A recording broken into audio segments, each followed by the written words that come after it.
Hello friends, ಎಲ್ರಿಗೂ ನಮಸ್ಕಾರ. ಇವತ್ತೊಂದು ಹೊಸ ಡಯಟ್ ಪ್ಲ್ಯಾನನ್ನು ಈ ವಿಡಿಯೋದ ಮೂಲಕ ನಿಮಗೆ ಹೇಳ್ತಾ ಇದ್ದೇನೆ. ಯಾಕೆ ಅಂತ ಹೇಳಿದರೆ, ಕೆಲವೊಮ್ಮೆ ವೆಯ್ಟ್ಗಳು ಸ್ಟಕ್ ಆಗ್ತಾ ಇರ್ತದೆ. ನಾವು ಎಷ್ಟು ವೆಯ್ಟ್ ಲಾಸಿಗೆ ಟ್ರೈ ಮಾಡಿದರೂ ಕೂಡ, ಏನೇನೋ ಡಯಟ್ ಮಾಡಿದರೂ ಕೂಡ ವೆಯ್ಟ್ ಲಾಸ್ ಆಗೋದಿಲ್ಲ. ಅಂಥವರಿಗೆ ಒಂದು ಸ್ಪೆಷಲ್ ಡಯಟ್ ಪ್ಲ್ಯಾನನ್ನು ಮಾಡ್ತಾ ಇದ್ದೇನೆ. ಇವತ್ತು ಅದನ್ನು ಹೇಳ್ತೇನೆ ಯಾವ ರೀತಿ ಮಾಡೋದು ಅಂತ ಹೇಳಿ. ಹಾಗೆ ನೀವು ಮಾರ್ನಿಂಗ್ ಬ್ರೇಕ್ಫಾಸ್ಟಿಗೆ ಏನು ತಗೊಳ್ಬೋದು, ಅದು ನಿಮ್ಮ ಫುಲ್ ಡೇ ರುಟೀನ್ ಯಾವ ರೀತಿ ಇರ್ಬೋದು ಅಂತ ಹೇಳಿ ತಿಳಿಸ್ಕೊಡ್ತಾ ಇದ್ದೇನೆ. ಈ ಒಂದು ಡಯಟ್ ಪ್ಲ್ಯಾನನ್ನು ಮಾಡುವಾಗ ನೀವು ಸ್ವಲ್ಪ ನಿಮ್ಮ ಹಿಮೋಗ್ಲೋಬಿನ್ ಎಷ್ಟಿದೆ ಅದೆಲ್ಲವನ್ನು ಕೂಡ ಚೆಕ್ ಮಾಡ್ಕೊಳ್ಳಿ. ಬ್ಲಡ್ ಟೆಸ್ಟ್ ಎಲ್ಲ, ಹಿಮೋಗ್ಲೋಬಿನ್ ತುಂಬ ಡೌನ್ ಇದ್ದರೆ ಎಲ್ಲ ಮತ್ತು ವೀಕ್ನೆಸ್ ಬರ್ಬೋದು ನಿಮಗೆ ಡಯಟ್ ಮಾಡಬೇಕಾದ್ರೆ. ಅದಕ್ಕೋಸ್ಕರ ಈ ಒಂದು ಡಯಟಲ್ಲಿ ನಾವು ಕಾರ್ಬೋಹೈಡ್ರೇಟ್ ಕೂಡ ತಗೊಳ್ತೇವೆ, ಪ್ರೋಟೀನ್ ಕೂಡ ತಗೊಳ್ತೇವೆ. ಆದರೆ ಒಂದು ರುಟೀನ್ ಸ್ವಲ್ಪ ಚೇಂಜ್ ಇರ್ತದೆ. ಅದು ಹೇಗೆ ಅಂತ ಹೇಳಿದರೆ, ಈಗ ಮಾರ್ನಿಂಗ್ ಎದ್ದಾಗ ನೀವು ಮಾರ್ನಿಂಗ್ ಡ್ರಿಂಕ್ ಏನಿದೆ, ಜೀರಾ ವಾಟರ್ ಇರ್ಬೋದು, ನಿಮ್ಮ ಅಜ್ವೈನ್ ವಾಟರ್ ಇರ್ಬೋದು, ಅಥವಾ ಕೊತ್ತಂಬರಿ ಕಾಳಿನ ನೀರೇ ಇರ್ಬೋದು, ಅದನ್ನು ಮೊದಲಿಗೆ ಕುಡೀರಿ. ಬೆಳಿಗ್ಗೆ 1 ಗ್ಲಾಸಷ್ಟು ಮಾರ್ನಿಂಗ್ ಡ್ರಿಂಕ್ ಅದನ್ನು ಕುಡೀರಿ. ಅದಕ್ಕೂ ಮೊದಲೇ ಎದ್ದ ತಕ್ಷಣ ನೀವು 1 ಅಥವಾ 2 ಗ್ಲಾಸ್ ನೀರನ್ನು ಕುಡೀರಿ. ಅದಾದ ಮೇಲೆ ನೆಕ್ಸ್ಟ್ ಮಾರ್ನಿಂಗ್ ಬ್ರೇಕ್ಫಾಸ್ಟ್ ಬಂದು ನೀವು ಯಾವುದಾದ್ರೂ ಮಾಡ್ಬೋದು. ಆಲೂ ಪರೋಟ ಆ ಥರ ಮಾಡ್ಕೊಳ್ಬೋದು, ಅಥವಾ ಯಾವುದಾದ್ರೂ ಚಪಾತಿ ಮಾಡ್ಕೊಳ್ಬೋದು. ಚಪಾತಿ 1 ಅಥವಾ 2 ಸಣ್ಣ ಚಪಾತಿಗಳನ್ನು ತಿನ್ಬೋದು. ಆಮೇಲೆ ಬ್ರೆಡ್ ಸ್ಯಾಂಡ್ವಿಚ್ ಮಾಡ್ಬೋದು. ಅಂದರೆ 2 ಸ್ಯಾಂಡ್ವಿಚ್ ತಿನ್ಬೋದು ನೀವು. ಮಾರ್ನಿಂಗ್ ಬ್ರೇಕ್ಫಾಸ್ಟಿಗೆ 2 ಸ್ಯಾಂಡ್ವಿಚ್ ಅಂದರೆ 4 ಬ್ರೆಡ್ ಬರುತ್ತೆ, ಅಷ್ಟನ್ನು ತಗೊಳ್ಬೋದು.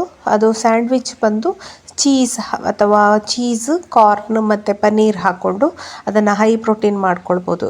ನಾನು ಮಾಡೋದು ಹೇಗೆ ಅಂತ ಹೇಳಿದರೆ, ಸ್ವಲ್ಪ ಕಾರ್ನ್ ತಗೊಳ್ಬೇಕು, ಅದಕ್ಕೆ ಪನ್ನೀರ್ ಹಾಕ್ಕೊಳ್ಬೇಕು, ಒಂದು ಸ್ವಲ್ಪ ಚೀಸ್ ಹಾಕಬೇಕು, ಒಂದು ಸ್ವಲ್ಪ ಸಾಲ್ಟ್, ಆಮೇಲೆ ಅದನ್ನೆಲ್ಲ ಮಿಕ್ಸ್ ಮಾಡಿ ಬ್ರೆಡ್ ಮಧ್ಯೆ ಇಟ್ಟು ಸ್ಯಾಂಡ್ವಿಚ್ ಮಾಡ್ಕೊಳ್ಬೋದು.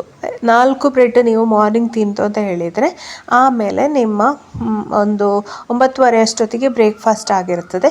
ಅದಾದ ನಂತರ ನೆಕ್ಸ್ಟು ಒಂದು 11 ಗಂಟೆ ಅಷ್ಟೊತ್ತಿಗೆ ನೀವೊಂದು ABC ಜ್ಯೂಸನ್ನು ಕುಡಿಬೋದು. ಬೀಟ್ರೂಟ್ ಜ್ಯೂಸ್ ಅಥವಾ ಕ್ಯಾರೆಟ್ ಜ್ಯೂಸ್, ABC ಜ್ಯೂಸನ್ನು ಕುಡಿಬೋದು. ಜೊತೆಗೆ ಒಂದು 5ರಿಂದ 6 ಬಾದಾಮಿ ಮತ್ತು ವಾಲ್ನಟ್ ಅಥವಾ ಡ್ರೈ ಫ್ರೂಟ್ಸ್ ಯಾವುದು ಇದೆ ಒಂದು ಸ್ವಲ್ಪ ತಿನ್ಬೋದು ನೀವು 11 ಗಂಟೆ ಅಷ್ಟೊತ್ತಿಗೆ. ಒಂದು 5ರಿಂದ 6 ಬಾದಾಮಿ ಇರ್ಬೋದು, ಅದು 4 ವಾಲ್ನಟ್ ಇರ್ಬೋದು, ಆ ಥರ ತಿನ್ನಿ ಡ್ರೈ ಫ್ರೂಟ್ಸು.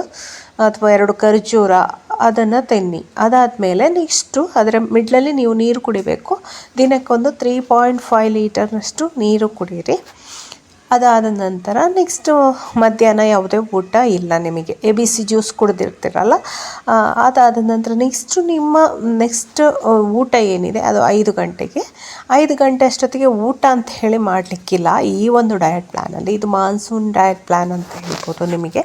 ಹಾಗೆ ನೀವು ವರ್ಕೌಟ್ ಕೂಡ ಮಾಡಬೇಕು ಅಂತಿಲ್ಲ. ಈ ಒಂದು ಡಯಟ್ ಮಾಡಿದರೆ ನೀವು ವರ್ಕೌಟ್ ಮಾಡದೆ ಆರಾಮ್ಸೆ ಮನೆಯಲ್ಲಿರೋರಿಗೆಲ್ಲ ಈ ಥರ ಡಯಟನ್ನು ಮಾಡ್ಕೊಳ್ಬೋದು. ಫಿಸಿಕಲಿ ತುಂಬ ವರ್ಕೌಟ್ ಮಾಡ್ತೇವೆ, ಮನೆ ಕೆಲಸ ತುಂಬ ಮಾಡಲಿಕ್ಕಿದೆ ಅಂತ ಹೇಳಿದವರಿಗೆ ಇದು ಸ್ವಲ್ಪ ವೀಕ್ನೆಸ್ ಬರ್ಬೋದು. ಯಾಕೆಂದರೆ ಮಿಡ್ಲಲ್ಲಿ ಲಂಚ್ ಇಲ್ಲಿ ಇಲ್ಲ. 5 ಗಂಟೆಗೆ ನೀವು ಪ್ರೋಟೀನ್ ಸಲಾಡನ್ನು ತಗೊಳ್ಬೋದು. ಕಡಲೆ ಹಾಕಿ ಸಲಾಡ್ ಇರ್ಬೋದು, ಪನ್ನೀರ್ ಸಲಾಡ್ ಇರ್ಬೋದು, ಅಥವಾ ಬಿಳಿ ಕಡಲೆ ಹಾಕಿದ್ದು ಸಲಾಡ್, ಆ ಥರ ಪ್ರೋಟೀನ್ ರಿಚ್ ಆದಂತಹ ಸಲಾಡನ್ನು, ಪ್ರೋಟೀನ್ ಮತ್ತು ಫೈಬರ್ 2 ಕೂಡ ಇರಬೇಕು. ಹಾಗೆ ನೀವು ಈಗ ಕಡಲೆ ಹಾಕಿದರೆ ಅದರಲ್ಲಿ ಕಾರ್ಬೋಹೈಡ್ರೇಟ್ ಕೂಡ ಇರುತ್ತೆ. 5 ಗಂಟೆಗೆ ನಿಮ್ಮದು ಅದು ಸಲಾಡ್ ತಿಂದರೆ ಆಮೇಲೆ ಯಾವುದೇ ಆಹಾರ ಇಲ್ಲ ನಿಮಗೆ. 5 ಗಂಟೆಗೆ ಲಾಸ್ಟ್. ಅದಾದ ನಂತರ ನಿಮಗೆ ಏನು ಹಸಿವಾದರೆ ಕೂಡ ಬೇಕಾದಷ್ಟು ನೀರನ್ನು ಕುಡಿಬೋದು. ಇಷ್ಟೇ ಫುಡ್ ಇರುವಂಥದ್ದು. ಇದೊಂದು ಡಯಟ್ ಪ್ಲ್ಯಾನು. ಈ ರೀತಿ ಮಾಡಿದರೆ ನೀವು ಅಪ್ ಟು ಒಂದು 15 kgವರೆಗೆ ಒಂದು ತಿಂಗಳಿಗೆ ವೆಯ್ಟನ್ನು ಲಾಸ್ ಮಾಡ್ಕೊಳ್ಬೋದು.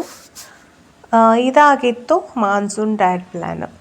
ಹಾಗೆ ಬೇರೆ ಬೇರೆ ಡಯಟ್ ಪ್ಲ್ಯಾನ್ಸ್ ಬೇಕು ಅಂತಿದ್ರೆ ಖಂಡಿತ ಕಮೆಂಟ್ ಮಾಡಿ, ಯಾವ ರೀತಿ ಎಲ್ಲ ಮಾಡ್ಬೋದು ಅಂತ ಹೇಳ್ತೇನೆ. ಮತ್ತು ಮಾಮೂಲಿ ಈ ಬೆಳಗಿನ ಬ್ರೇಕ್ಫಾಸ್ಟಲ್ಲಿ ನೀವು ತರಕಾರಿಗಳನ್ನು ಸೇರಿಸಿಕೊಂಡು ಡಯಟ್ ಮಾಡ್ಬೋದು. ಆ ರೀತಿ ಡಯಟ್ ಮಾಡಿದರೆ ಕೂಡ ಒಳ್ಳೆ ರೀತಿ ರಿಸಲ್ಟ್ ಬರ್ತದೆ. ಯಾಕೆ ಮಾರ್ನಿಂಗ್ ಸ್ಪ್ರೌಟ್ ಅಂದರೆ ಮೊಳಕೆ ಬರಿಸಿದಂತಹ ಸಲಾಡ್ಗಳನ್ನು ತಗೊಳ್ಬೋದು. ಮಧ್ಯಾಹ್ನ ಮಿಡ್ಲಲ್ಲಿ 11 ಗಂಟೆ ಅಷ್ಟೊತ್ತಿಗೆ 1 ಗ್ಲಾಸ್ ನೀರು, ಆಮೇಲೆ ನೀವು ಯಾವುದಾದ್ರೂ ಒಂದು ಫ್ರೂಟ್ ತಗೊಳ್ಬೋದು ಅಥವಾ ಡ್ರೈ ಫ್ರೂಟ್ ತಗೊಳ್ಬೋದು. ಮಧ್ಯಾಹ್ನ ಒಂದು ಸ್ವಲ್ಪ ಪ್ರೋಟೀನ್ ಇರುವಂಥದ್ದು ಕಡಲೆ ಸಾಂಬಾರು ಅಥವಾ ಎಗ್ ಅಥವಾ ನೀವು ಪನ್ನೀರ್ ಇದೆ ಯಾವುದಾದ್ರೂ ಕರಿ, ಚಪಾತಿ ಅಥವಾ ಅನ್ನ ಅಥವಾ ಚಪಾತಿ ಯಾವುದಾದ್ರೂ ಒಂದು ಮಧ್ಯಾಹ್ನಕ್ಕೆ. ಆಮೇಲೆ ಈವ್ನಿಂಗ್ ನೀವು ಯಾವುದಾದ್ರೂ ಸ್ನ್ಯಾಕ್ಸಿಗೆ ಯಾವುದಾದ್ರೂ ತಗೊಳ್ಬೋದು. ಅದಾದ ನಂತರ ರಾತ್ರಿಯಲ್ಲಿ ಸೂಪ್ಗಳನ್ನು ತಗೊಳ್ಬೋದು. ನೀವು ಸ್ವೀಟ್ ಕಾರ್ನ್ ಸೂಪ್ ಇರ್ಬೋದು, ವೆಜಿಟೇಬಲ್ ಸೂಪ್ಗಳು, ರಾಗಿ ಸೂಪ್, ಆ ಥರ ಸೂಪ್ಗಳನ್ನು ನೈಟ್ ಡಿನ್ನರಿಗೆ ತಗೊಳ್ಬೋದು. ಈ ರೀತಿ ಡಯಟನ್ನು ಕೂಡ ಮಾಡಿಕೊಂಡು ನೀವು ಅಪ್ ಟು ಒಂದು ತಿಂಗಳಿಗೆ 5 kg ವೆಯ್ಟನ್ನು ಆರಾಮ್ಸೆ ಈಗ 2ನೇ ಸಲ ಹೇಳಿದ ಈ ಡಯಟಲ್ಲಿ ನೀವು ವರ್ಕೌಟ್ ಕೂಡ ಚೆನ್ನಾಗಿ ಮಾಡ್ಬೋದು. ಯಾಕೆಂದರೆ ನಿಮಗೆ ಮಾರ್ನಿಂಗ್ ಬ್ರೇಕ್ಫಾಸ್ಟ್ ಸಿಗುತ್ತೆ, ಲಂಚ್ ಸಿಗುತ್ತೆ, ಡಿನ್ನರ್ ಸಿಗುತ್ತೆ, ಹಾಗೆ ಈವ್ನಿಂಗ್ ಸ್ನ್ಯಾಕ್ಸ್ ಕೂಡ ಇದೆ. ಹಾಗಾಗಿ ಈ ಡಯಟನ್ನು ಮಾಡ್ಬೋದು. ಈ ರೀತಿ ಡಯಟ್ಗಳನ್ನು ನಾವು ಒಂದು ರುಟೀನ್ ಮಾಡ್ಕೊಳ್ಬೋದು. ಇಷ್ಟೇ ತಿನ್ನೋದು ಅಂತ ಹೇಳಿಕೊಂಡು ನೀವು ಅದನ್ನು ಕರೆಕ್ಟ್ ಮಾಡಿದರೆ ಖಂಡಿತ ರಿಸಲ್ಟ್ ಬರುತ್ತೆ.